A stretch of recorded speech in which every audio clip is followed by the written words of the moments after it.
સુરતના કાપોદ્રા વિસ્તારમાં સામૂહિક દુષ્કર્મની ઘટના. સુરતના કાપોદ્રા વિસ્તારમાં આવેલી લક્ષ્મણનગર સોસાયટીના એક ભાડાના મકાનમાં ઘટના બની.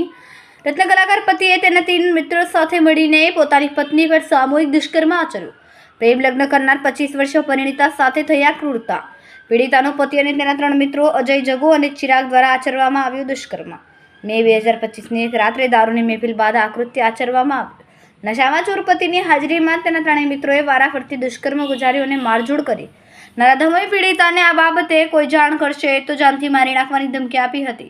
પતિ સતત તેના મિત્રો સાથે શારીરિક સંબંધ બાંધવા પત્ની પર દબાણ કરતો.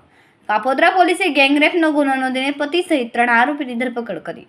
પોલીસ એક ફરાર આરોપીની શોધખોળ કરી રહી છે અને કડક સજા થાય તે માટે પુરાવા એકત્રિત કરી રહી છે. કેમેરામેન સેનિલ વિરાણી સાથે વિશાલ છેઠા, માનવ પ્રભા ન્યૂઝ, સુરત.